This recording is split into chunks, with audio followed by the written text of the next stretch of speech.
Hello students, आपका अपने tutor talk channel में स्वागत है। आज की वीडियो में हम क्लास 9 सब्जेक्ट साइंस का chapter number 3 atom and molecules की एनसीईआरटी की बैक एक्सरसाइज का क्वेश्चन नंबर 6 सोल्व कर रहे हैं। इसकी स्टेटमेंट है calculate the molar mass of the following substances. कहने का मतलब इसमें हमने एटम एंड मोलिक्यूल्स की जो बैक एक्सरसाइज है क्वेश्चन नंबर 6 में पूछा गया है मोलर मास निकालने के लिए, और नीचे कुछ कंपाउंड दिए गए हैं। Ethyne C2H2, sulphur molecule S8, phosphorus molecule P4, hydrochloric acid HCl और नाइट्रिक एसिड HNO3। सबसे पहले हम C2H2 का मोलर मास निकालते हैं, तो यहाँ पर सोल्व कर लेते हैं। Molar mass of ethyne C2H2 जो फर्स्ट है इसकी स्टेटमेंट, इसमें कार्बन के 2 एटम हैं और हाइड्रोजन के भी 2 एटम हैं। इसके लिए आपको एलिमेंट के एटॉमिक मास याद होने चाहिए। आप कम से कम फर्स्ट 20 एलिमेंट के एटॉमिक मास याद रखें।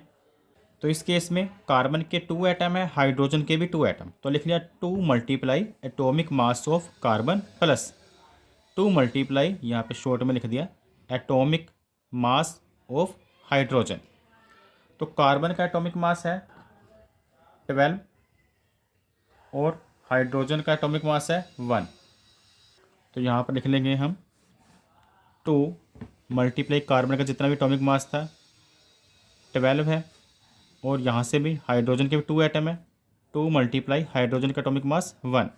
तो 2 इंटू 12 आ जाएगा 24, और यहाँ पर प्लस 2 और प्लस करने के बाद आ जाता है 26 ग्राम। नेक्स्ट केस है S8। तो molar mass of sulphur molecule जिसे हम S8 लिखते हैं, इसका मतलब इसमें सल्फर के 8 एटम हैं। सल्फर का अगर मास नंबर की बात करें तो सल्फर का जो मास नंबर है वह है 32। तो 8 को मल्टीप्लाई करेंगे 32 से, पहले लिख लेंगे 8 multiply atomic mass of sulphur, क्योंकि इसके 8 एटम है, तो लिख लिया 8 multiply atomic mass of sulphur. तो यहाँ पर कर लेंगे 8 मल्टीप्लाई 32 और मल्टीप्लाई करने के बाद आ जाता है 256 ग्राम, 256 ग्राम। और इसके बाद नेक्स्ट है फॉस्फोरस मोलिक्यूल P4।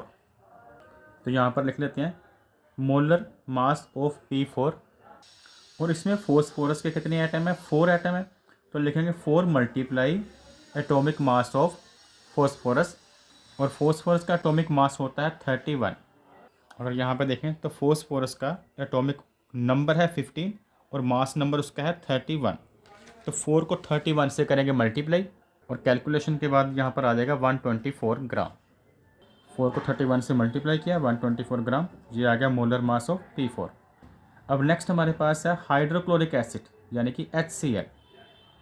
तो यहाँ पर नेक्स्ट निकालेंगे, लिखेंगे मोलर मास ऑफ HCl। इसमें हाइड्रोजन का 1 एटम है, क्लोरीन का 1 एटम, तो लिखेंगे 1 multiply atomic mass of H plus 1 multiply atomic mass of Cl। तो यहाँ पर शॉर्ट में लिखा गया है एटॉमिक मास ATM से। अब 1 को H के मास के साथ मल्टीप्लाई करेंगे, और हाइड्रोजन का मास होता है 1, और इधर 1 को मल्टीप्लाई करेंगे क्लोरीन के मास के साथ, क्लोरीन का मास होता है 35.5। तो 1 मल्टीप्लाई 35.5, तो यहाँ पे 35.5 बनेगा, यहाँ पर मल्टीप्लाई करके 1 और दोनों को प्लस करने के बाद आ जाएगा इक्वल 36.5 ग्राम। और लास्ट केस में पूछा गया नाइट्रिक एसिड का molar mass. Molar mass of HNO3 जब सोल्व करते हैं, जो कि हमारा E पार्ट है, ये हमारा D पार्ट था, ये C, ये था A पार्ट और ये था B पार्ट। तो जो E पार्ट में इसमें 3 एटम है, एक हाइड्रोजन, नाइट्रोजन और ऑक्सीजन के। हाइड्रोजन का 1 एटम है, नाइट्रोजन का भी 1 एटम है, लेकिन ऑक्सीजन के 3 एटम है, इसलिए लिखेंगे 1 multiply atomic mass of H, क्योंकि H का 1 एटम है, और इसमें प्लस करेंगे 1 मल्टीप्लाई एटॉमिक मास, ये मास है, ऑफ n प्लस ऑक्सीजन के 3 एटम है तो लिखेंगे 3 multiply atomic mass of O।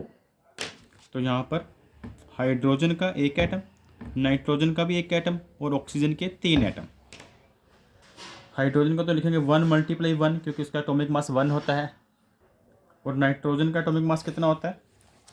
Nitrogen का एटॉमिक नंबर 7 होता है, मास नंबर 14, तो इसे लिखेंगे 1 मल्टीप्लाई 14। और इसके बाद ऑक्सीजन का एटॉमिक मास कितना है? ऑक्सीजन का एटॉमिक नंबर 8 है और मास नंबर है, एटॉमिक मास नंबर 16, तो इसे 3 मल्टीप्लाई 16। अब इन तीनों को सोल्व करके प्लस करेंगे आपस में। 1 मल्टीप्लाई 1 1 आ गया, 1 को 14 से मल्टीप्लाई किया 14, 3 को 16 से मल्टीप्लाई किया 48। अब तीनों को प्लस किया तो आ जाता है 63 ग्राम। तो ये बैक एक्सरसाइज का क्वेश्चन नंबर 6 है। Thanks for watching.